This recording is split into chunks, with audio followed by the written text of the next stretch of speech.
A week above happiness when the heart fell into the abyss and learned to fly.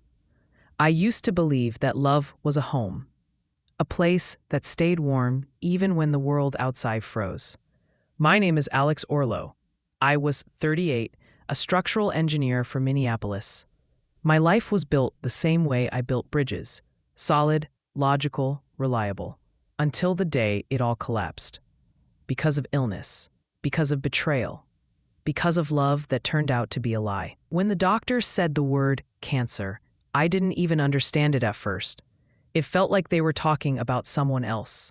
I stood by the hospital window, watching the snow melt off the cars, and thought, this will pass. It's just a week. I'll get through the treatment and everything will go back to normal. But it didn't.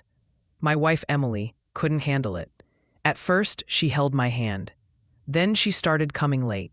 Then she stopped coming at all. I overheard the nurses whisper that they'd seen her with my best friend, Oliver, at a cafe near the hospital. I refused to believe it, until the day I saw it myself. I left the hospital early, drove my old Ford to the restaurant where we once celebrated our anniversary. And there she was, laughing, with him. That sparkle in her eyes, one I hadn't seen in years, and it wasn't for me. That's when I realized I hadn't just lost my health, I'd lost my world.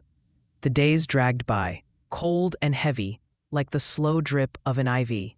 And then one night, as I lay staring at the pale hospital ceiling, thinking maybe it was easier just to stop fighting, an old man approached my bed. My roommate, Frank, 76, a retired firefighter. Bent with age, but his eyes burned with life. Listen, Alex, he said, I've seen men walk through fire, literally. You know who makes it out? Not the strongest ones, the ones who refuse to quit. Fire's afraid of those who keep walking. Those words hit something deep inside me. The next morning, I got out of bed without help. A week later, I was jogging down the hallway. Frank passed away a month later, but before he did, he left me a note. 3 words: live to the end. After surgery, I moved to a small coastal town, Portland, Maine. Bought a tiny house by the ocean where the air smelled of salt and freedom. I started teaching architecture at the local college, though my hands still trembled from weakness and fear. For a long time, I thought I was broken beyond repair. Then one day, during class, I saw her. A woman sitting in the front row. Kate. She was 10 years younger, wrote poetry, always came in with a cup of coffee and a quiet smile, as if she still believed the sun existed. She never pitied me, she just listened. And for the first time in years, I felt alive. A year later, I stood on a new construction site, watching as the first cables of a bridge rose into the sky, my new design, my second chance. And I realized, life is a bridge between what you've lost and what you can still build. One morning, a letter arrived. No return address. Inside, a photograph.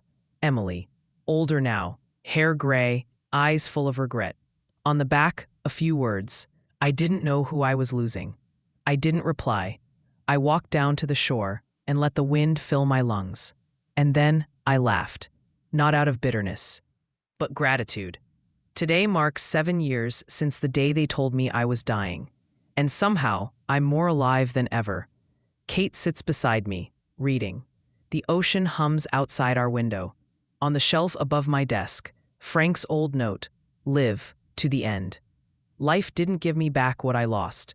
It gave me something greater, the chance to rediscover myself, to learn that love isn't about who stays with you, but who helps you stay yourself. We all fall, but if your heart refuses to surrender, one day it will fly, even after the longest week above happiness.